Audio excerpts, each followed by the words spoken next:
아버지는 그해 봄부터 유난히 집에 늦게 들어오기 시작했다.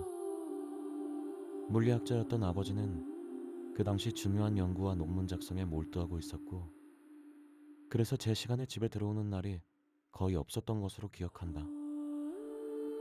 하지만 집에 돌아온 아버지는 늘 그랬듯이 엄마와 나를 안아주고 따뜻한 미소를 지어주었다. 저녁 식탁에서는 늘 비슷한 장면이 반복되곤 했다. 어머니는 아버지에게 연구가 그렇게 바쁜지 묻곤 했고, 아버지는 자세한 설명 대신 가볍게 웃으며 흥미로운 계산을 하고 있다고 말하곤 했다. 어머니는 늘 그 말을 들을 때마다 고개를 절레절레 흔들었다. 아버지가 무언가를 흥미롭다고 말할 때마다 집에 늦게 들어온다는 사실을 이미 알고 있었기 때문이다. 그럴 때면 아버지는 가끔 나를 바라보며 언젠가는 세상이 조금 더 재미있어질지도 모른다는 말을 남기곤 했다. 그 말이 무슨 의미였는지는 그때의 나는 전혀 이해하지 못했다. 며칠 뒤 아버지는 나에게 갑자기 여행을 가자고 했다. 사막에 가보자는 제안이었다. 나는 그 말을 듣고 눈이 크게 뜨였던 기억이 난다. 정말로 사막에 가는 곳이 맞는지, 그곳에는 낙타 같은 동물도 있는지 같은 엉뚱한 상상들이 머릿속을 가득 채웠다. 아버지는 웃으며 낙타는 없을지도 모르지만 별은 아주 많을 거라고 말했다. 그렇게 우리는 오래된 트레일러를 차 뒤에 연결한 채 남서부 사막으로 향했다. 도시를 벗어나자 세상은 갑자기 넓어졌다. 건물들은 사라지고 도로는 끝없이 이어졌다. 라디오에서는 오래된 재즈 음악이 흘러나왔고, 아버지는 한 손으로 운전대를 잡은 채 다른 손으로 음악의 박자를 가볍게 맞추고 있었다. 나는 창밖을 바라보며 왜 갑자기 여행을 떠나게 된 것인지 궁금해졌다. 아버지는 머리를 조금 식히고 싶었다고 말했다. 연구 때문이라는 것도 덧붙였다. 나는 그 연구가 어려운 것인지 궁금해졌다. 아버지는 잠시 침묵한 뒤 세상에서 가장 어려운 종류의 연구라고 말했다. 그리고 창밖의 하늘을 가리켰다. 그 위에 있는 것들이 바로 그 연구의 대상이라고. 우리가 도착한 캠핑 장소는 정말 아무것도 없는 사막 한가운데였다. 주변에는 집도 없었고 가로등도 없었고 도로조차 보이지 않았다. 밤이 되자 세상은 완전히 어두워졌다. 그리고 바로 그 순간 하늘이 나타났다. 나는 그 장면을 지금도 잊지 못한다. 단지 별이 몇 개 보이는 정도가 아니었다. 하늘 전체가 별로 가득 차 있었다. 마치 누군가 검은 천 위에 모래를 한 움큼씩 뿌려놓은 것처럼 보였다. 나는 입을 벌린 채 하늘을 바라보고 있었다. 아버지는 그런 나를 보며 도시에서는 결코 볼 수 없는 하늘이라고 말했다. 우리는 트레일러 옆에서 작은 모닥불을 피웠다. 나무가 타는 냄새가 차가운 사막의 공기와 섞여 있었고, 불꽃은 가끔씩 튀어올라 어둠 속으로 사라졌다. 아버지는 커피를 마시고 있었고, 나는 마시멜로를 굽고 있었다. 그때 아버지는 하늘에 떠 있는 별들을 바라보게 했다. 별들은 전혀 움직이지 않는 것처럼 보였다. 하지만 아버지는 사실 저 모든 별들이 끊임없이 움직이고 있다고 설명했다. 나는 왜 그런 움직임이 보이지 않는지 궁금했다. 아버지는 우리가 너무 멀리 떨어져 있기 때문이라고 말했다. 세상에서 가장 빠른 것들도 아주 멀리서 보면 마치 멈춰 있는 것처럼 보일 때가 있다는 이야기도 덧붙였다. 나는 다시 하늘을 올려다봤다. 별들은 여전히 움직이지 않는 것처럼 보였다. 그날 밤 나는 트레일러 안에서 잠이 들었다. 얼마나 시간이 흘렀는지는 모르겠다. 하지만 창문 밖에서 들어오는 너무 밝은 빛 때문에 나는 잠에서 깨어났다. 나는 몸을 일으켜 창문을 바라봤다. 그 밝은 빛은 서서히 하늘 위로 올라가고 있었다. 나는 창문 쪽으로 몸을 더 가까이 내밀었다. 그 순간 모닥불 앞에 서 있던 아버지도 하늘로 올라가는 그 밝은 빛을 바라보고 있었다. 하늘로 올라가던 그 밝은 빛은 어느 순간 일정한 높이에서 멈춰섰다. 그리고 그 순간 그 빛 주위의 공간이 서서히 왜곡되기 시작하고 있었다. 아버지는 트레일러 옆에 있던 망원경을 들고 하늘을 관측하기 시작했다.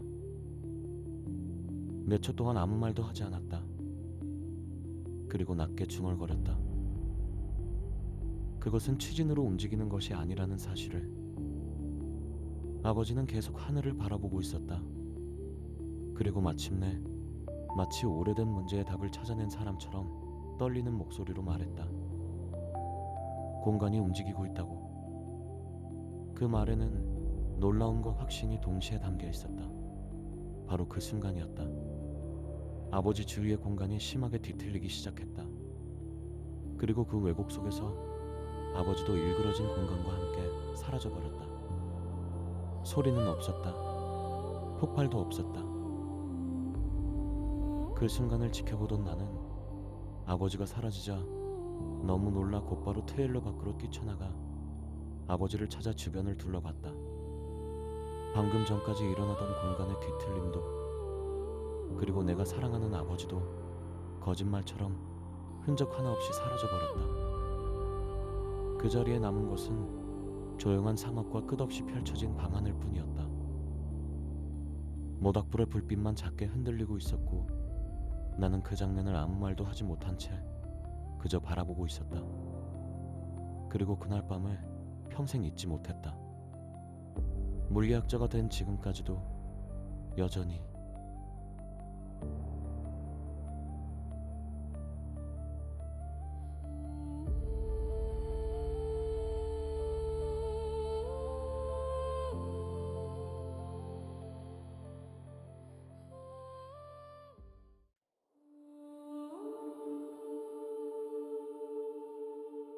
아버지가 사라진 그날 이후 세상은 아무 일도 없다는 듯 다시 움직이기 시작했다. 사막은 그대로였다. 별도 그대로였다. 사람들도 그대로였다. 단 하나, 아버지만 없어졌다. 경찰은 며칠 동안 사막을 수색했다. 헬리콥터가 하늘을 돌았고 수색견들이 모래 위를 돌아다녔다. 하지만 아무것도 발견되지 않았다. 아버지의 발자국은 분명히 있었다. 트레일러에서 시작해 사막 한가운데까지 이어져 있었다. 그리고 그 지점에서 발자국이 그냥 끝나 있었다. 마치 사람이 그 자리에서 사라진 것처럼. 경찰은 나에게 같은 질문을 여러 번 했다. 나는 그날 내가 봤던 그대로를 말했다. 밝은 빛덩어리가 하늘로 올라갔고 그리고 공간이 뒤틀렸다고. 공기와 별빛이 휘어졌고 그 모습이 마치 투명한 물결이 공간 위를 지나가는 것 같았다고. 그리고 그 왜곡된 공간 안으로 아버지가 빨려 들어가듯 사라졌다고 말했다. 하지만 경찰은 내 말을 그저 기록하기만 했다. 추가적인 질문도 없었다. 목격자 진술 신빙성 낮은. 사람들은 같은 말을 했다. 충격 때문일 거야. 아이의 기억은 정확하지 않아. 밤이라서 잘못 본 거겠지. 나는 아무 말도 하지 않았다. 하지만 나는 알고 있었다. 나는 그걸 분명히 봤다. 그날 이후 나는 밤마다 하늘을 봤다. 혹시 그때의 그 빛이 다시 나타나지는 않을까? 하지만 몇 년 동안 아무 일도 일어나지 않았다. 시간이 지나면서 나는 한 가지를 깨달았다. 아버지가 어디로 갔는지 알기 위해서는 먼저 그날 밤 무슨 일이 일어났는지 설명할 수 있어야 한다는 것. 아버지는 물리학자였다. 그리고 그는 마지막 순간까지 하늘을 관측하고 있었다. 나는 아버지의 서재에서 평소에 아버지가 항상 메모를 남겨놓으시던 노트를 읽기 시작했다. 그 안에는 같은 단어가 반복되고 있었다. 공간, 관성, 좌표. 에너지. 처음에는 거의 이해하지 못했다. 수식은 복잡했고 개념도 어려웠다. 하지만 나는 포기하지 않았다. 왜냐하면 그 노트는 아버지가 마지막까지 붙잡고 있던 자신만의 물리학 이론들의 정리본이었기 때문이었다. 아버지의 완성되지 않은 물리학 이론에 집착에 가깝게 매달리던 나는 어느덧 대학교에 입학하는 나이까지 성장하게 되었다. 당연하게도 나는 대학에서 물리학을 선택했다. 특히 공간 구조와 천체 물리학에 심취해 있었다. 사람들은 내게 천체 물리학을 선택한 이유를 물었다. 나는 간단히 말했다. 우주가 궁금해서라고. 하지만 그건 절반만 사실이었다. 내가 알고 싶었던 것은 우주가 아니라 그날 밤 사막에서 일어난 그 현상과 아버지의 실종을 과학적으로 설명하기 위해서라고. 그렇게 또 8년이라는 시간이 흘렀다. 나는 천체 물리학과 공간 구조의 새로운 접근 방식의 이론으로 박사 학위를 취득했다. 그리고 한 사설 천체물리 연구소로부터 스카웃 제안을 받았다. 그들은 내가 연구하던 공간 구조에 관한 논문에 큰 관심을 보였다. 나는 그 제안을 흔쾌히 받아들였다. 나는 연구실에서 같은 계산을 수없이 반복했다. 수없는 계산으로도 원하는 답을 찾지 못하고 있던 어느 날, 나는 칠판 앞에 서서 어떤 생각에 잠겨 있었다. 벽에는 수식이 가득했다. 나는 한참 동안 그 수식들을 바라봤다.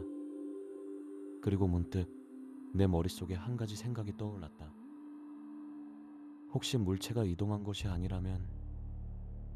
나는 천천히 혼잣말을 이어갔다. 물체가 움직인 것이 아니라 공간 자체가 물체를 이동시켰다면. 나는 다시 계산을 시작했다. 생각의 전환만으로도 계속 풀리지 않던 수식이 놀라울 정도로 단순해졌다. 너무 단순해서 오히려 믿기 어려울 정도였다. 나는 한동안 한마디도 하지 않고 계산에 집중했고, 계산이 끝나갈 때쯤 그제서야 나는 아주 조용히 혼자 중얼거렸다. 가능해.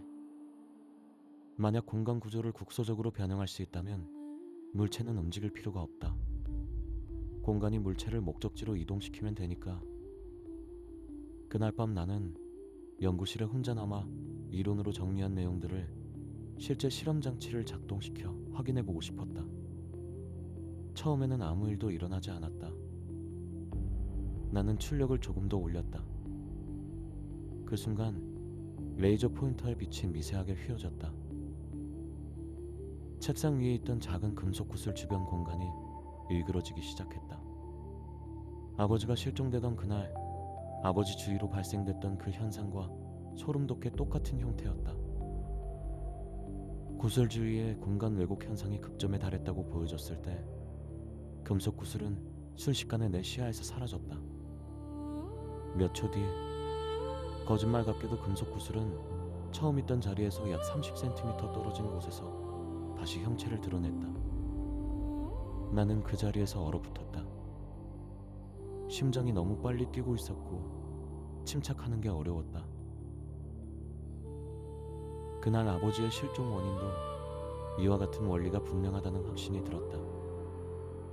그날 밤 아버지는 사라진 것이 아니었을지도 모른다. 어쩌면 왜곡된 공간의 어딘가로 이동했을 수도 있다.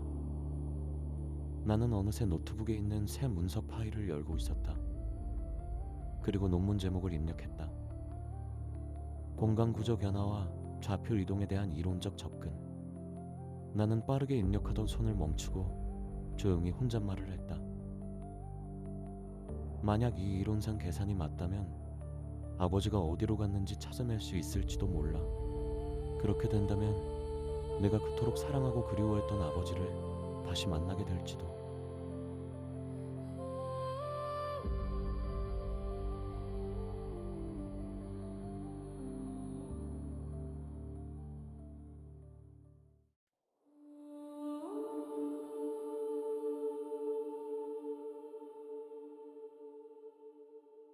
내 논문 속 이론은 이제 가설이 아니었다. 나는 같은 실험을 수십 번 반복했다. 그때마다 인위적인 공간 왜곡은 더 정밀해졌고 더 넓어졌으며 더 길어졌다. 실험 결과가 축적될수록 왜곡의 범위는 점점 확장됐고 조작 가능한 거리 또한 계속 늘어났다. 처음 이 현상을 만들어낸 것은 특별한 장치가 아니었다. 레이저였다. 에너지를 한 지점에 극단적으로 집중시키는 방식. 그 단순한 실험이 공간을 처음으로 흔들었다. 임계점을 넘는 순간 물체가 아니라 그 주변의 공간이 먼저 반응했다. 보이지 않던 구조가 눌리듯 변형되었고 그 영향은 다른 지점으로 이어졌다. 마치 접힌 종이처럼 멀리 떨어져 있던 두 위치가 순간적으로 가까워졌다. 하지만 움직인 것은 물체가 아니었다. 거리 자체가 변형된 것이었다. 이 기술은 기존의 거리라는 개념 자체를 무너뜨리는 방식이었다. 논문이 발표된 직후 학계는 그 결과를 의심했고 수많은 검증이 뒤따랐다. 하지만 같은 결과가 반복되자 반응은 빠르게 바뀌었다. 국가 연구소들이 개입하기 시작했고 이론은 곧 실험으로, 실험은 곧 기술로 바뀌었다. 사설 연구소, 그리고 대형 기업들, 그들은 이 기술을 더 빠르고 더 안정적으로 만들었다. 통제는 그 과정에서 이미 무너졌다. 기술은 상품이 되었고 경쟁은 확산을 가속시켰다. 결국 거리 자체를 조작하는 기술은 특정 집단의 것이 아니라 전 세계 인프라가 되었다. 20년이 지났다. 이 기술은 완전히 일상이 되었고 모든 시스템은 그 위에 구축되어 있었다. 하지만 나는 알고 있었다. 무언가가 조금씩 어긋나고 있었다. 사용이 반복될수록 공간은 완전히 원래 상태로 돌아가지 않았다. 나는 그 현상을 정의했다. 공간 잔류 변형. 그건 사라지지 않았다. 그리고 쌓였다. 나는 하늘을 관측했다. 별빛이 직선으로 보이지 않았다.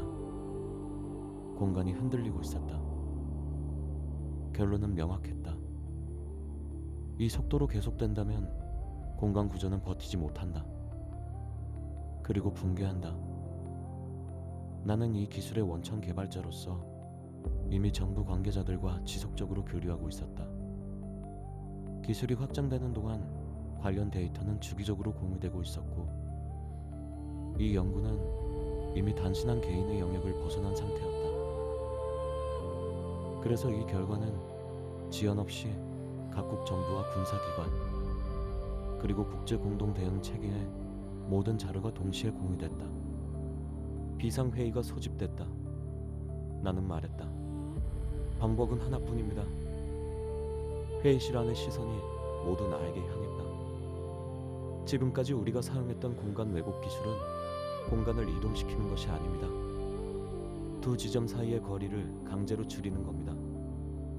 마치 종이를 접듯이 멀리 떨어진 두 지점이 순간적으로 가까워지게 만드는 겁니다. 회의실 몇몇이 고개를 끄덕였다. 나는 계속 말했다. 문제는 짧은 시간 동안 해당 기술의 빠른 발전으로 인해 기술 사용을 너무 많이 했다는 겁니다. 종이를 한번 접으면 다시 펼 수 있습니다. 하지만 수백 번, 수천 번 반복하면 종이는 완전히 망가집니다. 지금 공간이 그 상태입니다. 회의실의 분위기가 조금씩 가라앉기 시작했다. 누군가가 물었다. 그래서 해결 방법이 무엇입니까? 나는 잠시 침묵했다. 그리고 말했다. 망가진 종이는 그대로 펴서는 원래 상태로 돌아가지 않습니다. 나는 조금 더 천천히 말했다. 이전에 완벽한 상태였던 공간의 형태를 다시 꺼내서 덮었어야 합니다. 회의실 안이 순간 조용해졌다. 몇몇은 이해하지 못한 표정이었고 몇몇은 얼굴이 굳었다. 한 사람이 물었다. 덮어 쓴다는 게 무슨 의미입니까? 나는 그를 바라보며 말했다. 컴퓨터로 비유하면 이전 상태를 불러오는 것과 같습니다. 지금 상태는 이미 손상된 상태입니다. 그래서 손상되기 전의 상태를 불러와서 현재 공간 위에 그대로 적용하는 겁니다. 그 순간 회의실의 공기가 완전히 바뀌었다. 누군가가 작게 중얼거렸다. 그건 시간을 되돌리는 것과 같은 거 아닙니까? 나는 고개를 저었다. 아닙니다. 나는 분명하게 말했다. 시간을 되돌리는 것이 아니라 공간에 남아있는 이전 상태를 다시 펼치는 겁니다. 남아있는 흔적을 증폭시키는 방식입니다. 그 말이 끝나자 이번에는 아무도 바로 말을 잇지 못했다. 이해한 사람들은 표정이 굳어 있었고, 이해하지 못한 사람들도 무언가 위험하다는 것은 느끼고 있었다. 그리고 누군가가 천천히 물었다. 그게 가능합니까? 나는 짧게 대답했다. 가능합니다. 그리고 한 박자 뒤에 덧붙였다. 하지만 안전하지는 않습니다. 회의실 안이 완전히 얼어붙었다. 지체 없이 결정은 내려졌다. 진행하십시오. 회의는 빠르게 종료되었고 나는 연구실로 돌아왔다. 모든 장비는 이미 준비되어 있었다. 전 세계에서 수집된 데이터 공간 변형 누적값, 좌표 오차 보정값, 모든 계산은 끝난 상태였다. 남은 건 단 하나였다. 실행. 모니터에는 전 지구 공간 안정도 그래프가 실시간으로 출력되고 있었다. 수치는 천천히 떨어지고 있었다. 임계점까지 얼마 남지 않았다. 나는 알고 있었다. 지금 하지 않으면 우리는 아무것도 할 수 없게 된다. 나는 잠시 눈을 감았다. 이 선택이 무엇을 만들게 될지 정확히 알 수는 없었다. 하지만 하지 않으면 결말은 이미 정해져 있었다. 손이 아주 미세하게 떨렸다. 나는 좌표 입력창을 바라봤다. 이건 정확한 위치를 선택하는 작업이 아니었다. 공간 전체 중 가장 먼저 붕괴가 시작될 지점을 추정하는 과정이었다. 나는 계산값을 입력했다. 좌표가 확정됐다. 되돌릴 수 없다.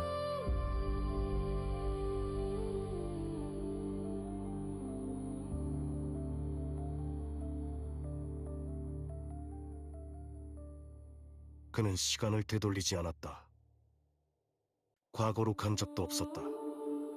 그가 한 것은 단 하나였다. 손상되지 않았던 과거의 공간들을 현재 공간으로 덮어 종말을 막고자 했던 것. 그는 손상이 시작되기 전 과거 공간의 좌표를 계산했다고 믿고 있었다. 가장 안정적인 지점, 가장 오차가 적은 값, 모든 계산은 완벽했다. 하지만 그 계산은 완전히 객관적이지 않았다. 그의 과거 기억이 그 선택에 개입하고 있었다. 그는 그날을 잊지 못하고 있었다. 사막, 늦은 밤, 그가 가장 사랑했던 아버지와 함께 있던 마지막 순간. 그리고 그 좌표는 과거의 어느 밤과 완벽하게 일치하고 있었다. 그날 하늘에서는 빛이 내려왔고 공간은 뒤틀렸었다. 그리고 그의 아버지는 뒤틀린 공간 안으로 거짓말처럼 사라져버렸다. 그 거짓말 같은 사건은 사고로 기록되었다. 하지만 그것은 사고가 아니었다. 과거의 그 순간은 사라진 것이 아니라 현재로 다시 겹쳐진 것이었다. 그의 공간 복원 기술은 과거를 바꾸지 않는다. 그는 단지 이미 존재하는 순간과 공간을 다시 불러올 뿐이다. 그리고 그 충돌이 사건을 만든다. 그날의 빛은 우연이 아니었다. 그날의 왜곡은 실수가 아니었다. 그것은 그가 선택한 좌표였다. 그는 아버지를 찾기 위해 이 실험을 시작했다. 하지만 그 실험이 그날을 만들고 있었다. 그는 원인을 찾고 있었다. 그리고 동시에 그 원인이 되고 있었다. 이 사건에는 시작이 없다. 처음이 없다. 그가 선택한 좌표는 항상 같은 곳에 도달한다. 같은 방식으로, 같은 이유로. 그가 그렇게 만들기 때문에. 그리고 그는 알고 있었다. 이건 반복되는 사건이 아니다. 이미 완성된 구조다. 그는 그 안에 있다. 그리고 벗어날 수 없다. 단 한 번도, 앞으로도, 영원히.